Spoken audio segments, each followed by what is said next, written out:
Singapore's modern story began in 1965 when the small island separated from Malaysia after a turbulent political union. At the time, Singapore was a tiny fishing island with no natural resources, high unemployment and overcrowded slums, a population divided along ethnic lines, weak military relying heavily on foreign protection, a reputation for corruption, crime, and drug trafficking. In the late 1950s and early 1960s, Singapore faced a set of interlocking crises. Corruption had deep roots from colonial times.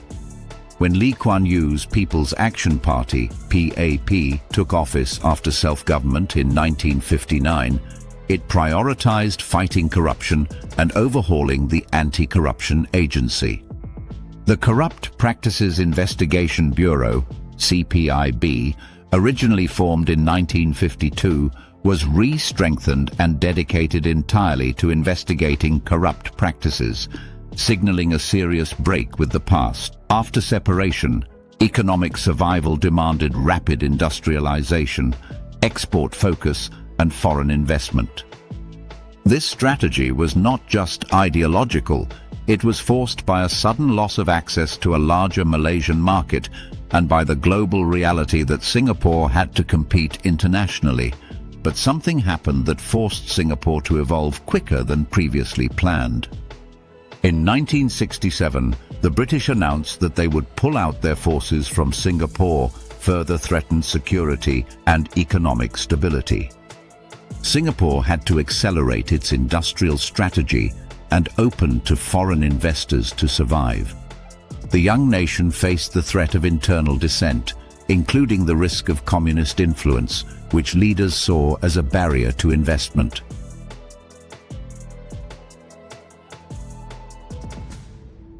Lee Kuan Yew, a Cambridge-educated lawyer, co-founded the People's Action Party, PAP, in 1954, as a broad coalition uniting English-educated professionals, Chinese-educated leftists, and trade unionists.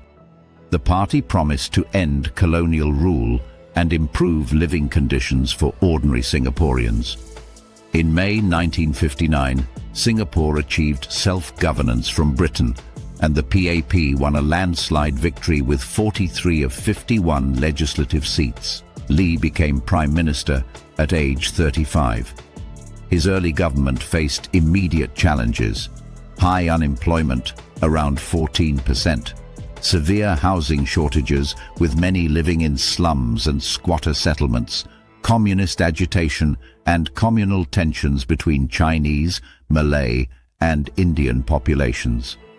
Between 1961 to 1963, Lee maneuvered to merge Singapore with Malaya, Sabah, and Sarawak to form Malaysia. He saw this as essential for Singapore's economic survival and to counter communist influence. The merger occurred in September 1963, but the union proved troubled from the start. Ideological differences emerged over economic policy, with Singapore advocating a Malaysian Malaysia, while Kuala Lumpur pursued Malay-centric policies. On August 9, 1965, Singapore was expelled from Malaysia, becoming an independent nation, an outcome Lee reportedly wept over publicly, as he feared the island state lacked viability. A moment of, every time we look back on this moment when we signed this agreement which severed Singapore from Malaysia, it will be a moment of anguish.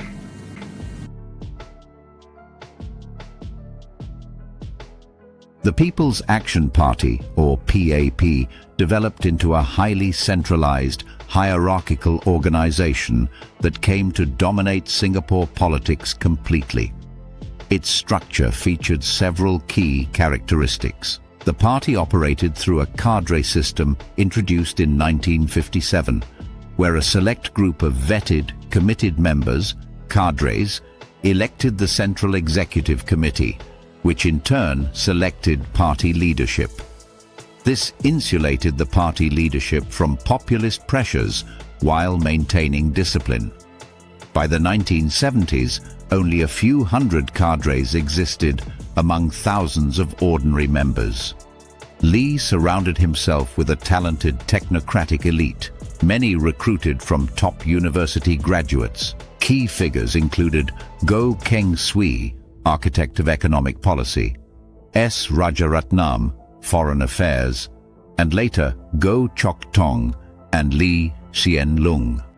Merit and performance determined advancement, creating an efficient administrative state, with Lee Kuan Yew justifying the principle of meritocracy in his speech.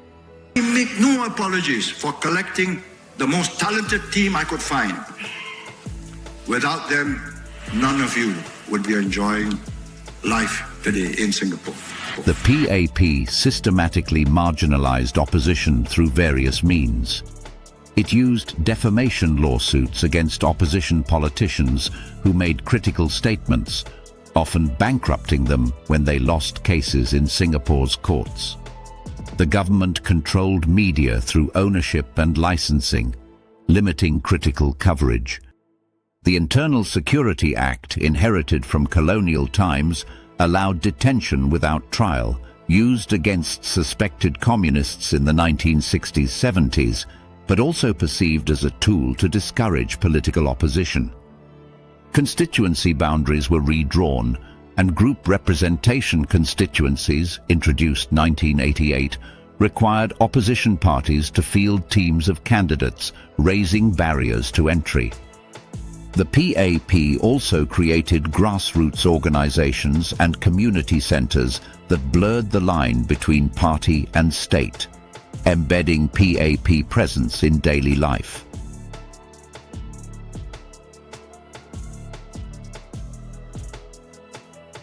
The independents thrust upon Singapore seemingly insurmountable obstacles to their growth, part of which was due to the lack of natural resources, no hinterland, limited water, dependent on Malaysia, a small domestic market of just 2 million people, and British military withdrawal scheduled for 1971 would eliminate 20% of GDP.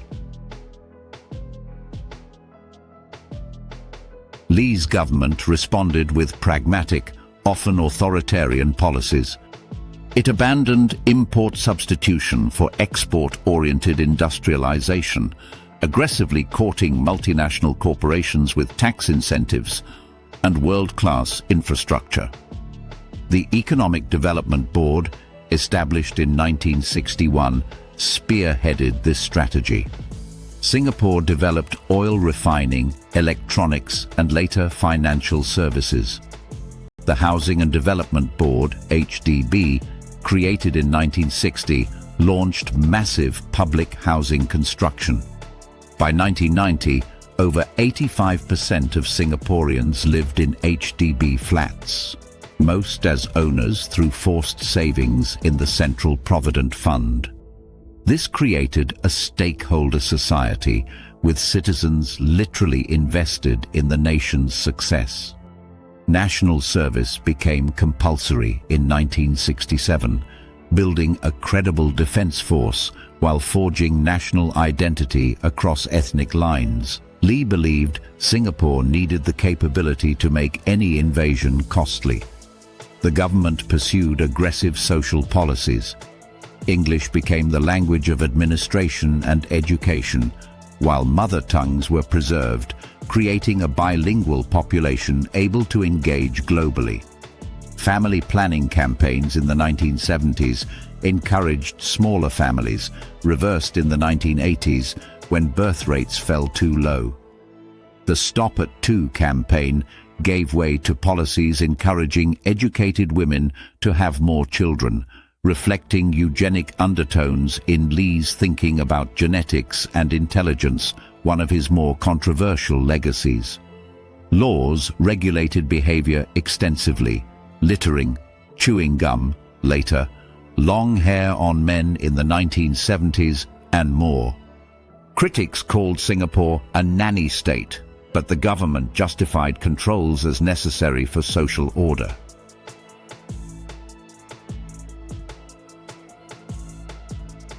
Throughout this period, the PAP never lost its parliamentary dominance. Opposition parties like the Workers' Party and Singapore Democratic Party won some seats, but never threatened PAP control. The PAP won every seat from 1968 to 1981. J.B. Jeyaretnam's 1981 by-election victory broke the monopoly and was treated as a crisis by the government. By the late 1980s, Lee began planning succession, concerned about maintaining standards after his departure. He identified a second-generation leadership, settling on Goh Chok Tong as his successor, who became PM in 1990, while Lee remained as senior minister. By 1990, Singapore had achieved what few thought possible. Per capita GDP had grown from around $400 in 1960 to over $12,000. Literacy rates exceeded 90%. The port became the world's busiest. Infant mortality dropped to developed world levels. Yet this success came with costs: limited freedoms, press restrictions, a regulated society, and what critics called a climate of fear around political dissent. The PAP's defenders argued these trade-offs were necessary for a vulnerable city-state's survival and prosperity. Critics contended they reflected authoritarianism beyond what circumstances required. The Singapore model, rapid development under soft authoritarian rule, became influential across Asia, though its applicability elsewhere remained debated, given Singapore's unique circumstances as a small, strategically located city-state. Lee Kuan Yew inherited the CPIB from the British colonial government, established 1952, but dramatically strengthened it after 1959. He made it independent, reporting directly to the Prime Minister with powers to investigate anyone regardless of rank, including ministers, judges, and senior civil servants. One of Singapore's most significant corruption cases involved Wee Toon Boon, the Minister of State for the Environment. Between 1971 to 1975, Wee accepted bribes totaling over $839,000 from contractors in exchange for steering government construction contracts. In 1975, investigation uncovered a systematic scheme where contractors paid percentages of contract values to secure and retain projects. Wee was convicted later that year and sentenced to 4.5 years imprisonment, which was later reduced to 18 months. The case led to reforms in procurement procedures across all government agencies.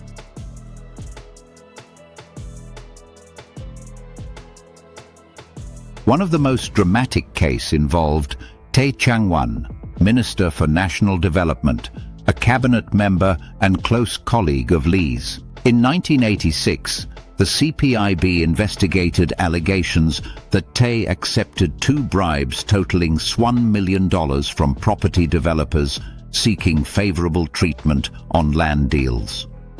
Before charges could be filed, Tay committed suicide in December 1986, leaving a note to Lee proclaiming his innocence. Lee later revealed the evidence was incontrovertible and stated publicly that Tay would have been prosecuted regardless of his position. Lee attended the funeral, but made clear this did not diminish the seriousness of the offence. The case sent shockwaves through Singapore's political establishment. Lee used it to reinforce that no one was above the law, stating, "We punish anybody, however highly placed in society."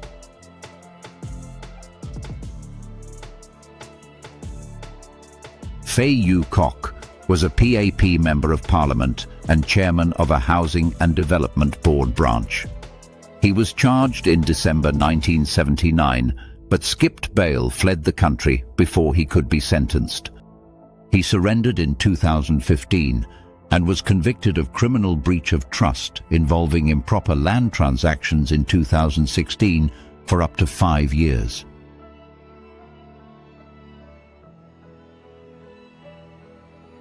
While occurring just after the period in question, this case involved investigations that began in the late 1980s. Choi, senior PUB, Public Utilities Board. He was involved in a huge graft scandal in the mid-1990s, investigated for taking more than $13 million in bribes and sentenced to 14 years jail in 1995. The irony of a senior anti-corruption investigator being corrupt himself could have undermined the system, but the vigorous prosecution instead demonstrated the system's reach.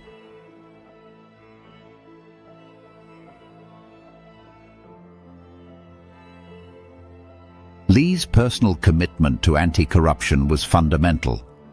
He paid himself and ministers competitive salaries to remove financial temptation and attract talent. The rationale: pay well, expect integrity, prosecute ruthlessly if violated.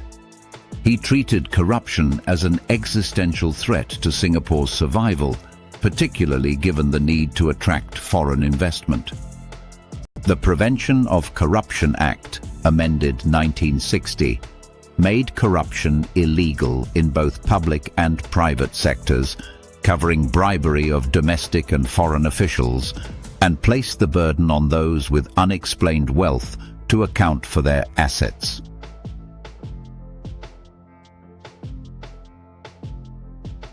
By 1990, Singapore consistently ranked among the world's least corrupt nations on emerging international indices.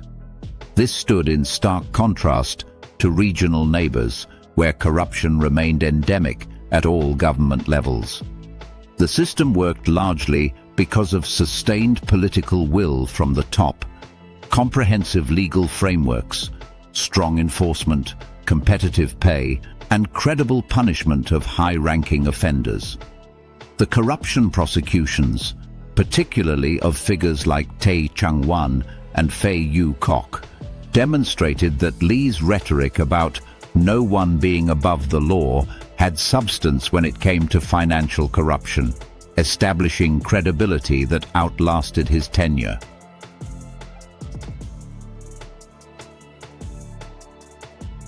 Singapore's death penalty system originated under British colonial rule.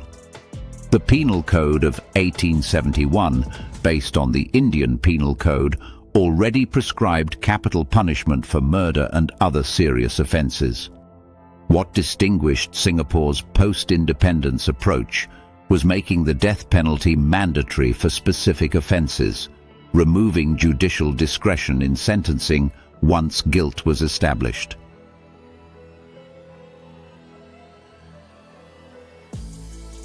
In the early 1970s, Singapore faced growing heroin addiction, particularly among youth. Lee spoke of drugs creating a whole generation of despondent and demoralized people and destroying families. Officials argued that Singapore's geographic position as a shipping hub made it vulnerable to becoming a drug transit point, and only draconian penalties would prevent this.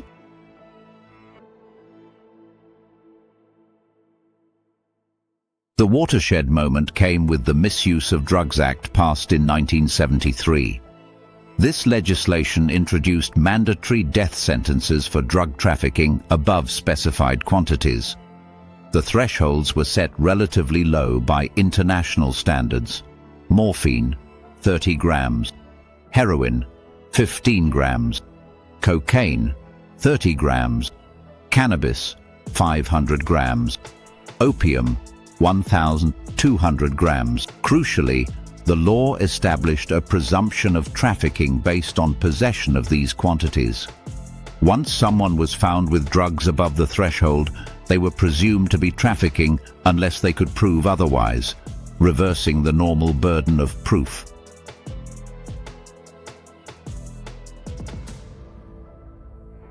A murder. Firearms offences under the Arms Offences Act, 1973, discharging a firearm with intent to cause harm, even if no one was killed. Kidnapping for ransom and other acts that are against internal security. The Arms Offences Act was particularly draconian, merely discharging a firearm, even without causing death, carried mandatory execution.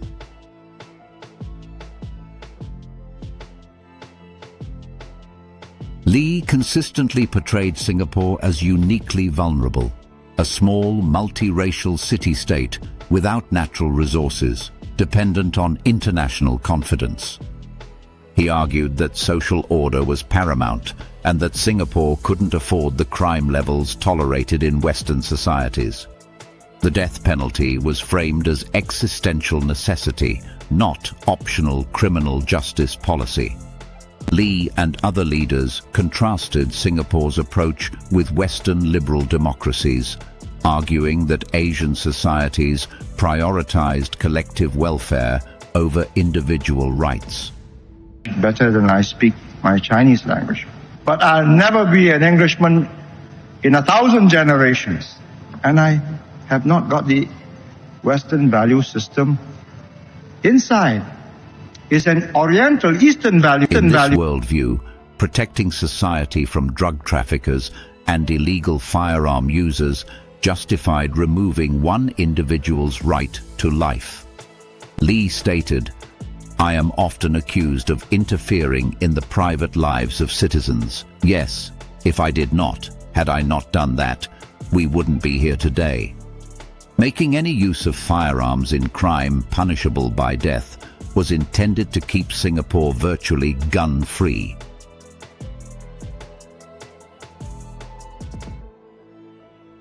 Singapore gained notoriety for having one of the world's highest per capita execution rates. While exact figures were state secrets for many years, various estimates suggest between 1975 to 1990, approximately 150 and 180 executions. During the 1990s, estimates of 300-plus executions over the decade. For perspective, Singapore, with 3 million people in the 1980s, executed more people annually than many countries with populations exceeding 100 million.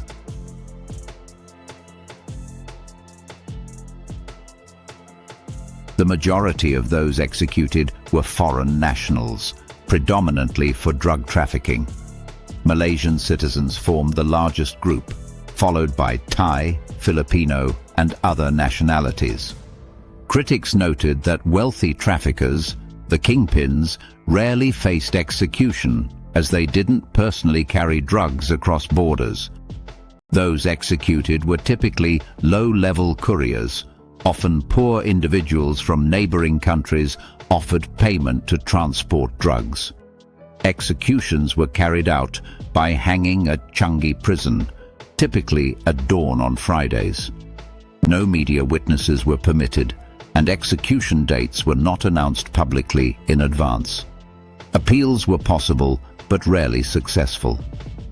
The mandatory nature of sentencing meant courts had no discretion once guilt was established, and appeals focused on questions of guilt or legal procedure rather than mitigating circumstances.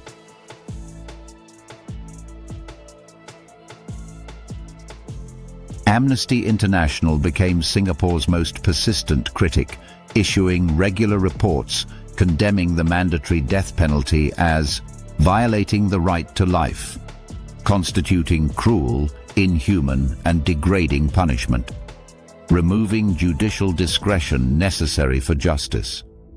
Amnesty International particularly criticized the presumption of trafficking based on drug quantities and the execution of couriers while masterminds escaped justice. Multiple executions of Filipino nationals, often domestic workers convicted of drug trafficking, created tensions with the Philippines. The Philippine government made repeated appeals for clemency, arguing many were unwitting couriers or victims of syndicates. Several cases in the 1990s sparked public outcry in Manila. The EU consistently criticized Singapore's death penalty practices in human rights dialogues, though economic interests limited the severity of the sanctions that can be imposed.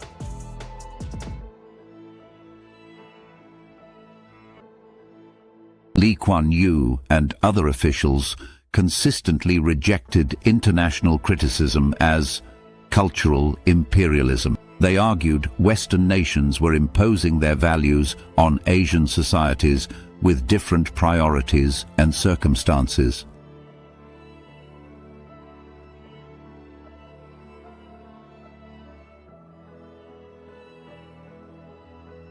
Foreign Minister S. Jayakumar stated, "No country has a monopoly on deciding what is right or wrong in the field of human rights."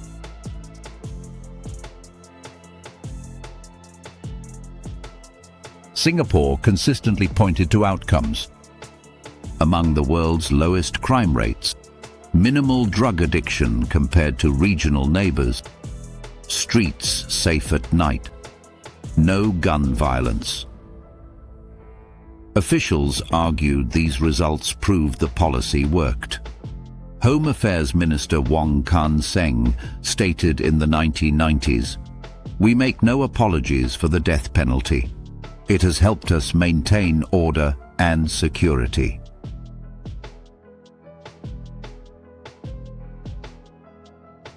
Decades after Lee Kuan Yew first introduced Singapore's harsh drug laws, the system he helped build was still claiming lives. In 2007, an 18-year-old Nigerian, Iwuchukwu Amaratochi, an aspiring footballer, was arrested at Changi Airport with about 727 grams of heroin in capsules. Under Singapore's Misuse of Drugs Act, anyone caught trafficking more than 15 grams of heroin faces a mandatory death sentence. Tochi insisted he believed he was carrying African herbal medicine for a sick friend. But the law left no room for mercy. Once the quantity was proven, death was automatic. Despite urgent pleas from Amnesty International, the United Nations, and even Nigeria's president, Tochi was hanged on the 26th of January 2007. Available evidence suggests substantial domestic support for the death penalty throughout this period. Government surveys showed majority support, though critics questioned methodology and climate for expressing dissent.